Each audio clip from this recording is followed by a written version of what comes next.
guys, it's Amy. So for today's video, I want to talk to you guys about my experience woofing and give you guys some tips and tricks if you guys are interested in woofing. So to start off, WWOOFing stands for Worldwide Opportunities on Organic Farms, which is basically a work exchange program that allows people to travel and work on a farm in exchange for housing accommodation and sometimes food. It depends on the farm. So there is a $40 registration fee for the US for one person. If you're a couple going, then it would be $65 for the US. Me and my best friend went together, so we made a couples account, and that worked perfectly well for us. I know there is different fees depending on which countries you want to go to, so that's something to keep in mind. Also, I have my notes right over here, so if you see me looking over there, that is why.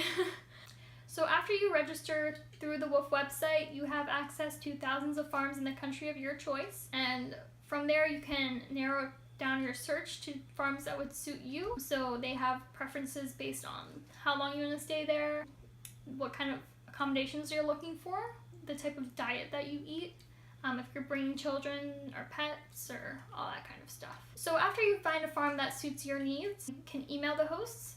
And we actually found our farm through a blogger.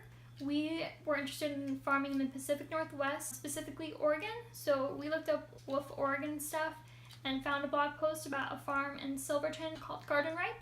So we looked into that farm and that seemed like a good farm for us. So we emailed the host and got everything settled within like a week, and everything went very smoothly. The housing accommodations for our farm was a trailer, and the trailer, it was very small.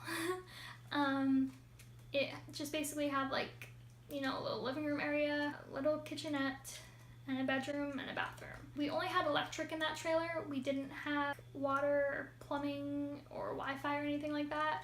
It took some time to get used to. And in order to, use the Wi-Fi and use the bathroom and all that kind of stuff, we had to go into the main house, which was about 20 feet from our trailer. So it wasn't too bad, but it was still like a hassle. But it was fine, we adjusted. The food was provided for our farm. They provide all the food. They offer a grocery list, so if there's anything in particular that you want that they don't have, you can put it on the grocery list and they will go and get that when they make their trip to the grocery store. At the farm, they also did like a group dinner Monday through Friday through the work week, so we would have dinner prepared and we would all work together to make the dinner and clean up and everything, so that was really nice. So for the pros and cons of the trip, one of the cons would be I actually got stung by bees twice when I was there. I'd never been stung before, so this was my first time, and the second time I had a pretty bad allergic reaction. My whole foot was swollen and I couldn't walk, and that was rough. The farmer has only had people get stung by bees 2 or 3 times in the whole time that he's been doing woofing. And on my first day, I got stung by a bee, and then the last week as well. So that was fun. Another of the cons was that apparently parsnips are poisonous, the sap is, and me and my best friend, we had a severe allergic reaction to the parsnips. We had welts on our hands and arms, and it was they were kind of like boils almost. They were just really painful, and it took a week or 2 to go away, and it was not fun. Another con was not having a car. We flew to Oregon, and we would recommend to drive if you can, because we were out in the middle of nowhere. There wasn't Uber, there wasn't public transportation or anything. Luckily, one of the girls on the farm was very nice and would take us places and let us travel with her, so we didn't have to worry about renting a car or anything, so that was a blessing. But if you don't have a car, we would definitely recommend bringing one. So some of the pros were the location was beautiful. Oregon is just beautiful. There's so much nature, so many forests and woods and mountains, and it's just so different from here in Florida. So it was really beautiful. We have the weekends off, so we would work Monday through Friday from 8 to noon, and then Saturday and Sunday you had off and you could do whatever you would like to do, so that was really nice, and we got to do a lot of traveling on the weekends.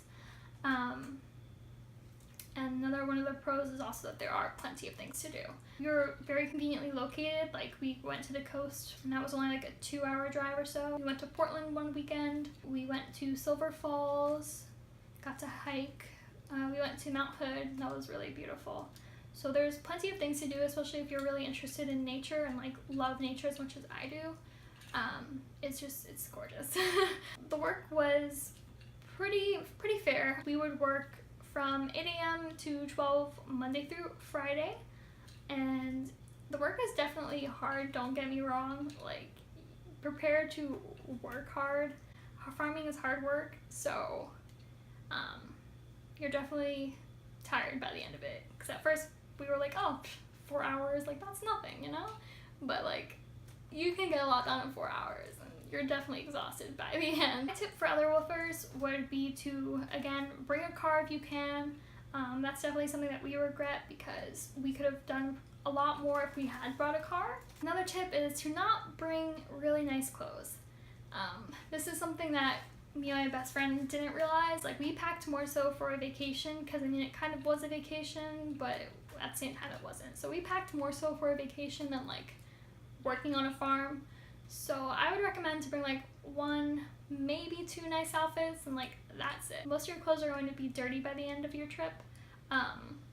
There's always going to be dirt somewhere. It's just part of the farm life.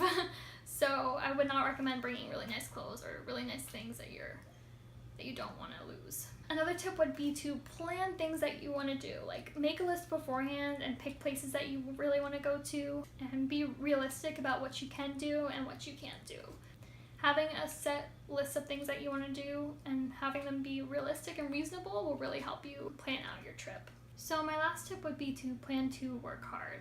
A lot of people woof because they think, oh, it's going to be like a vacation, and it is a vacation in this way, but at the same time, you're working to be there. Prepare to work hard and really give it your all, because it's hard work. So that is it for today. I hope this video was helpful for you guys. If you guys are interested in woofing, I would definitely recommend it. It was an amazing experience. If you guys have any further questions, feel free to leave them in the comments below. Otherwise, I hope you guys have a great day, and I will talk to you guys soon.